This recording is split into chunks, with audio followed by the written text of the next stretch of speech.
કોરોનાના ડર અને ખોફથી દૂર કરી શકે તેવી એકમાત્ર વસ્તુ છે અને એ છે વેક્સિન. પૂરી દુનિયામાં કેટલી વેક્સિન ફાઇનલ ટ્રાયલમાં સારા પરિણામ આપી રહી છે. અમેરિકાથી લઈને ઇંગ્લેન્ડ અને જર્મનીથી લઈને ભારત સુધી વેક્સિન સફળ પરિણામ તરફ આગળ વધી રહી છે. જ્યાં ડિસેમ્બરના બીજા સપ્તાહથી લોકોને રસી આપવાની વાત કરાઈ રહી છે, ત્યાં ભારતમાં જાન્યુઆરી-ફેબ્રુઆરીમાં ટીકાકરણનો કાર્યક્રમ શરૂ થઈ શકે છે. નવું વર્ષ 2021 ખુશી લઈને આવી રહ્યું છે. હવે તમારા દિમાગમાં સવાલ એ આવતો હશે કે તમારા અને તમારા પરિવાર સુધી આ વેક્સિન ક્યારે પહોંચશે? ક્યારે વેક્સિન લગાવ્યા બાદ બધું સામાન્ય સ્થિતિમાં પહોંચશે? આ વિડીયોમાં જરૂરી આંકડા અને અધિકારિક નિવેદનોના આધાર પર એક વ્યક્તિ સુધી વેક્સિન પહોંચવા સુધીની અમે પ્રોસેસ બતાવીશું. ગુજરાત તક સાથે વાત કરતા કેન્દ્રીય આરોગ્ય મંત્રી ડોક્ટર હર્ષવર્ધને કહ્યું કે સૌથી પહેલા હેલ્થ કેર વર્કર્સને આ વેક્સિન લગાવાશે. સરકારી હોય કે પ્રાઇવેટ, ડોક્ટર હોય કે નર્સ કે પછી હેલ્થ કેર સાથે જોડાયેલા દરેક લોકોને કોરોના વેક્સિન સૌથી પહેલા અપાશે. આ સંખ્યા અંદાજે 1 કરોડ છે, જેને સરકાર સૌથી પહેલા વેક્સિન આપશે. સરકારે ફ્રન્ટલાઇન વર્કર્સને પણ પ્રાથમિકતામાં રાખ્યા છે. હેલ્થ કેરની સાથે સાથે ફ્રન્ટલાઇન વર્કર્સની વાત કરીએ તો ભારતમાં ફ્રન્ટલાઇન વર્કર્સ 1 કરોડ 60 લાખ છે. તેમાં પોલીસ 45 લાખ, સેના 15 લાખ, આશા વર્કર બહેનો 10 લાખ, આંગણવાડી વર્કર્સ 25 લાખ અને સેનેટાઇઝર વર્કર્સ પણ શામિલ કરવામાં આવ્યા છે. बहुत विचार विमर्श करके प्रायोरिटीज़ तय की हैं. अब उसमें प्रायोरिटीज़ में सबसे पहली प्रायोरिटी क्या है? हेल्थ केयर वर्कर है.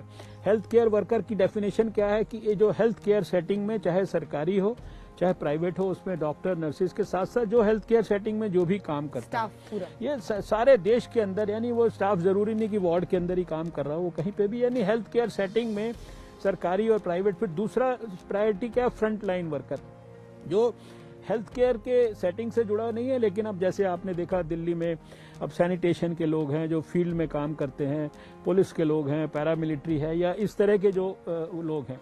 फिर उसी में नेक्स्ट प्रायोरिटी है कि जो 65 साल से ऊपर के लोग हैं. हमने ये देखा कि 50 साल से ऊपर के ज़्यादातर लोगों को ये तकलीफ 80% को से मान के चलो ये तकलीफ हुई है.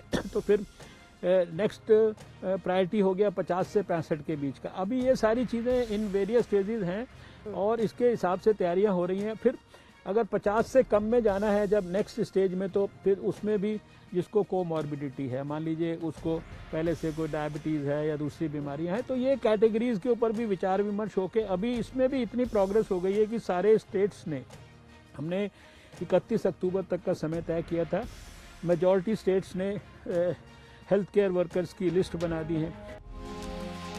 ભારતને પ્રથમ ખેપમાં 50 થી 60 કરોડ વેક્સિન મળી શકે છે. એક વ્યક્તિને 2 રસી અપાશે. એ હિસાબથી જાન્યુઆરી-ફેબ્રુઆરીથી લઈને જુલાઈ સુધીમાં 25 થી 30 કરોડ લોકોને વેક્સિન લાગી શકે છે. સરકારની યોજના છે કે જુલાઈ સુધીમાં 20% વધુ જનસંખ્યાને કોવેક્સિન આપી દેવામાં આવે. સરકારે તેના માટે એક ડ્રાફ્ટ પણ તૈયાર કર્યો છે. ડોક્ટર હર્ષવર્ધને કહ્યું કે બધો જ ઓનલાઈન ડેટા તૈયાર થઈ ચૂક્યો છે અને આપણે ત્યાં વેક્સિનનું કામ એડવાન્સ स्टेज पर ચાલી રહ્યું છે. हमारा टारगेट है कि लगभग जुलाई के महीने तक हम देश में 20-25 करोड़, और अगर मैं और 1-2 महीना ऐड कर दूं उसमें अगस्त सितंबर कर दूं तो 25 से 30 करोड़ तक लोगों को हम देश में एक सेफ इफेक्टिव वैक्सीन, जो हमने हमारे अपनी सब तरह की संतुष्टि करके, ट्रायल्स करके, वैलिडेशन करके, उसके सारे जैसे अप्रूवल्स देके उसको हमने देश के लिए उपलब्ध करा दिया होगा, वो हम लगा पाएंगे. ગુજરાતની વાત કરીએ તો મુખ્યમંત્રી વિજય રૂપાણીએ પણ વેક્સિનને લઈને મહત્વની વાત કરી.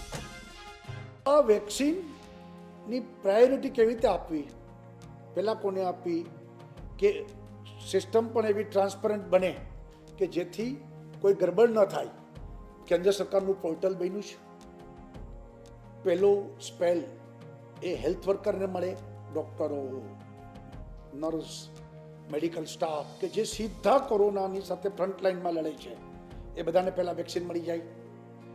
બીજો સ્લોટ કે જે લોકો કોરોનાના કામમાં સરકારી કર્મચારીઓ જોડાયેલા છે. ત્રીજો સ્પેલ મૃત્યુનો આંક અને સંક્રમણ એમાં એજ લિમિટમાં 50થી વધુ વર્ષના લોકોને વધારે થયું છે સંક્રમણ, અને ચોથા સ્પેલમાં 50થી નીચે પણ જેને રોગ છે, કોમોર્બિડ છે, અને જે રીતે ઇલેક્શનમાં બૂથ ઊભા થાય છે એમ વિસ્તાર સો બૂથ, અને બૂથમાં આ બધું ડિસ્ટ્રીબ્યુશનને લગાવવાની કામગીરી થાય, કાર્યક્રમ જાહેર થશે જ્યારે થશે ત્યારે આવી એક ફૂલ પ્રૂફ વ્યવસ્થા અંગેની ચર્ચા, સૂચનો, બધી ચર્ચાઓ થઈ છે.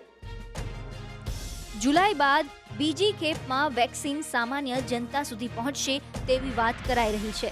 2021ના આખર અથવા 2022ની શરૂઆતમાં દેશમાં જરૂરી પ્રાથમિકતાઓ બાદ સામાન્ય લોકો સુધી આ વેક્સિન પહોંચાડાશે. બ્યુરો રિપોર્ટ, ગુજરાત તક.